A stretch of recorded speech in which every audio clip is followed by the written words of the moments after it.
We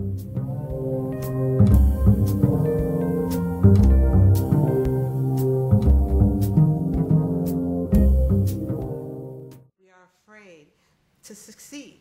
We are afraid of abundance. We are afraid of failure. We are afraid of dying. We are afraid of living. We are afraid of everything. And that fear causes us not only to lie to ourselves, but to everything around us. Our children in particular.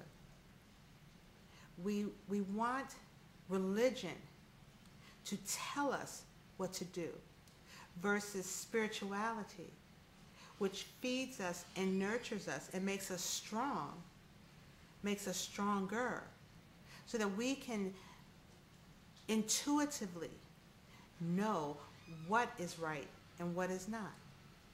We can live by intuition of understanding our very means of how to communicate with each other, how to communicate with the dead, how to communicate with the birds, the flowers, the trees. We wouldn't need politics if we actually listened to our spirits, weren't afraid to be more than who we are.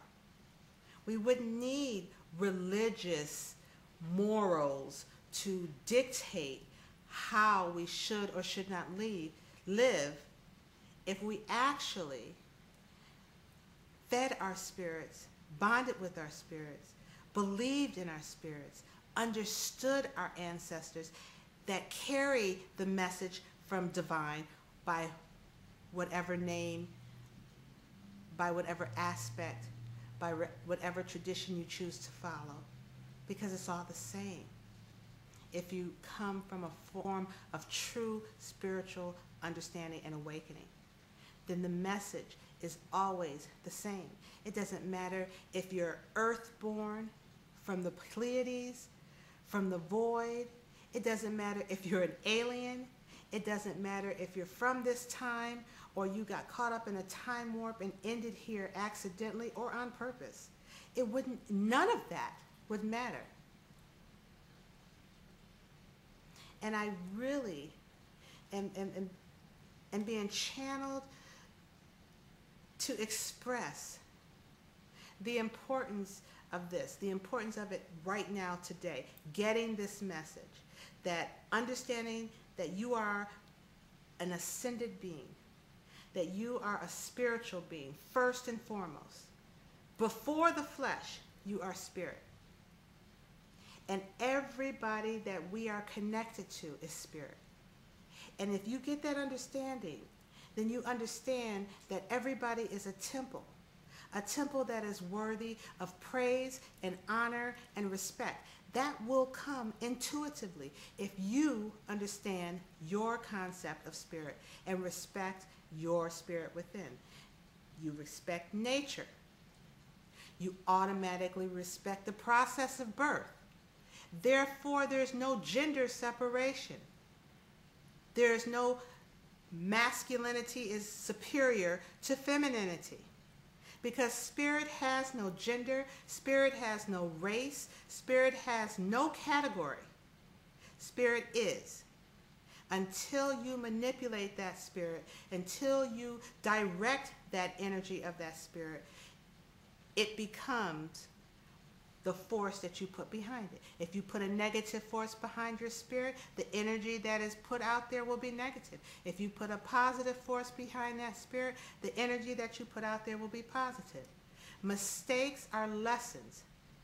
They are not condemnments. They are not meant to be judged.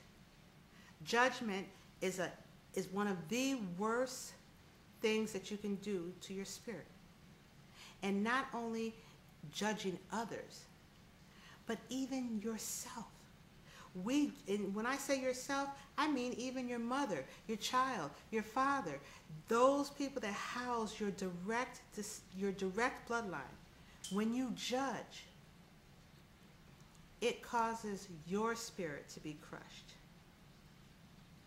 When you stay in the process, including the process of healing, that becomes your newest addiction. When you stay in that, you are crushing your spirit because you are not allowing yourself to be the butterfly, to go through the process of life where you are wrapped in a cocoon and then you are birthed from that cocoon into life. And then you go into another transition. And then you go back into that cocoon. And then you are rebirthed. We spend all of our lives going in a circle because that is what conventional religion tells us to do. It is the circle of life. We are in a circle. We marry and put circles on our hands. Everything is a circle when it's actually a spiral that we're trying to connect to. When you keep going in a circle, the only thing you're going to do is dig yourself a hole. And eventually you will dig a hole so deep that you are beyond halfway and no one can defy the gravity of helping you and pulling you out.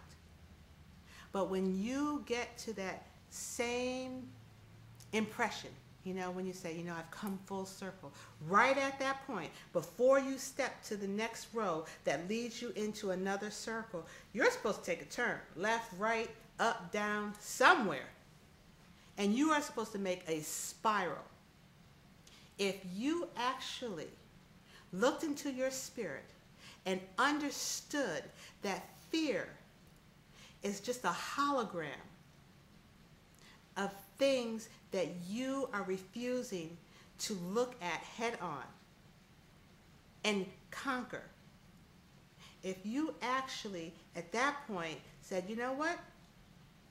I'm not going through this rotation again. I'm done with this. It was good. It wasn't good. It served me. It didn't serve me. It doesn't matter. You don't want to go back that way. It is time to move on. It is time to move forward.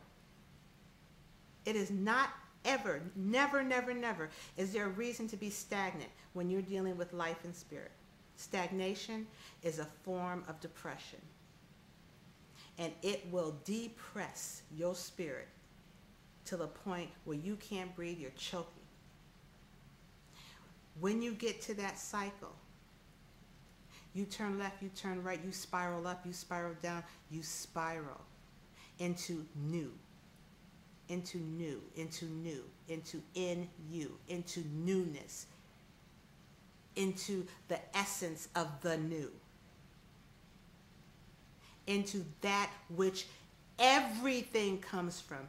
Every idea, every form of movement, every spiritual understanding, every beginning, every ending, everything in between. That new, you get into that new. And when you step out of that into the new understanding, whether you understand it mentally or not, your spirit will understand it. You follow your spirit, you follow your intuition, you walk in your know.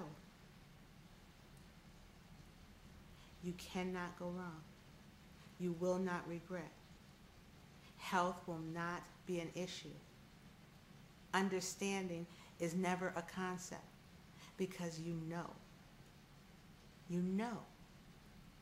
Because your spirit is leading you. Not your mind, not your body, not your heart. Your spirit. Your spirit. Your spirit is leading you, is guiding you.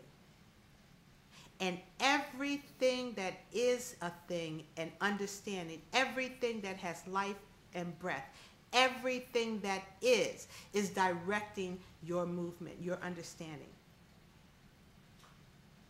That's what spirit is.